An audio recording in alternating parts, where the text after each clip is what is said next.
దేవుని పరిశుద్ధ నామమునకు మహిమ కలుగునుగాక. కృపావాక్కు అను ఆధ్యాత్మిక కార్యక్రమమునకు మీకు స్వాగతం. ఈరోజు దేవుని వాక్యము.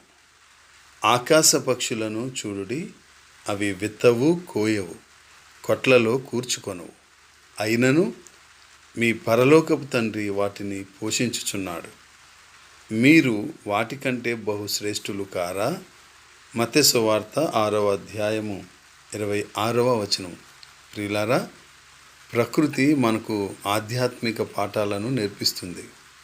ఉదాహరణకు కీర్తన 19వ కీర్తనలో చెప్పినట్లుగా ఆకాశము దేవుని మహిమను వివరిస్తుంది. ఇంకా ఈ సృష్టిలో ఉన్నటువంటి సమస్తము ద్వారా దేవుడు తన మహిమను మనకు కనపరుస్తున్నాడు. అదేవిధంగా పక్షుల పట్ల దయ చూపే దేవుడు తన సంతానమైన మనలను విస్మరించరు.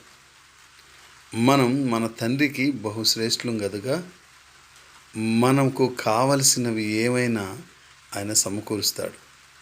మనకు ఏమి కొదువు లేకుండా పోషించగలరు ఆయన. అయితే పక్షులు సైతం కొమ్మ మీద కూర్చొని దేవుడు వాటి నోళ్ళలో ఆహారం పడేస్తాడని ఎదురుచూడవు. అవి గుళ్ళు కట్టుకొని దేవుడిచ్చే ఆహారాన్ని సమకూర్చుకుంటాయి.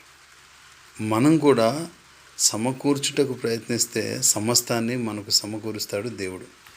అంతేకాదు అన్నిటినీ అనుకూలపరుస్తాడు, సకల సమృద్ధిని మనకిస్తాడు. మన ప్రయత్నాలు సఫలపరుస్తాడు. అందుకే ప్రయత్నం చేసి దేవుని మీద ఆధారపడదాం. అట్టి కృప దేవుడు మనకు అనుగ్రహించును గాక. Amen. God bless you all.